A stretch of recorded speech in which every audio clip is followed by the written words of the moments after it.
Scientists lately have discussed the merit of gene editing in beef cattle. The two main areas they want to edit are the size of the cattle and the polled gene. Every feeder wants to be able to put more size and muscling on a calf with less feed. The first part of this video will cover frame differences and some potential benefits to small versus large frame cattle. Second, we will discuss the polled gene. We will demonstrate two horn control methods, and then this will be followed by a discussion concerning the merits or drawbacks of each method. Our first calf is number 599. 599 would be considered a small frame calf due to her small feet, short height, and small head. Next is number 742. 742 is also considered small frame for the same reasons listed above. Third is 587. 587 is medium to large frame thanks to her advanced height, much larger fetlock measurements, and her bigger head. Coming in fourth was number 706.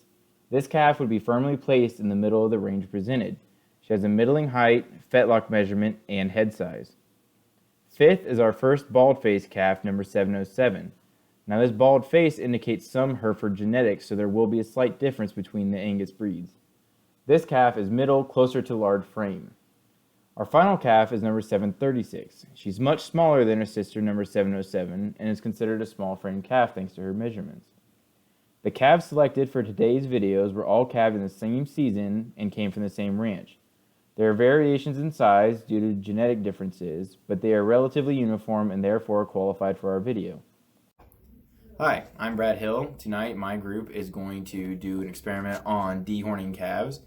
We have our props here where the white is going to signify the actual bone, the red is going to signify the quick of the horn or the core of it, and the blue here is going to be the hairline, which most cow-calf, feedlots, backgrounders, they use that as a gauge for where they're going to cut if they're going to do whole horn removal. We're also going to do tipping operations to illustrate how that could be good or bad for the calf's health, and hopefully we'll learn something from them conducting this experiment. And I chose to remove the whole horn due to it gets really quick and it doesn't have any lasting effect. It's done one time and it's over.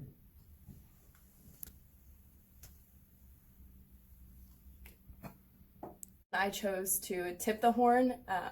I believe it's less painful and it's just like clipping your fingernails.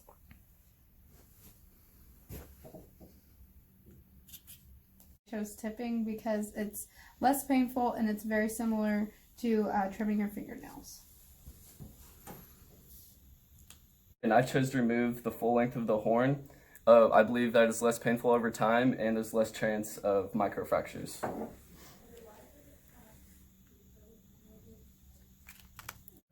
In this video, we discuss frame sizes. The benefit of small frame cattle per the USDA is a producer can get prime cuts at almost 200 pounds smaller than a large frame calf. This seems counterintuitive, when size is what most cattlemen are after, but we must consider marbling and meat quality as well. Next, we discuss different horn control measures. Both present their own obstacles. While tipping can look less severe, it can lead to microfractures in the horn. This can lead to a lifetime of irritation. Dehorning is the more popular method. This can also be a painful process for cattle and can cause severe bleeding. This can impact perception of the livestock industry from uneducated viewpoints. Pain control methods such as lidocaine have been shown to be helpful, but most ranchers do without. If we breed having horns out of cattle, this would solve all the problems. Genetic editing can have positive impacts on the beef cattle industry. Now we just have to wait to see if it will be utilized.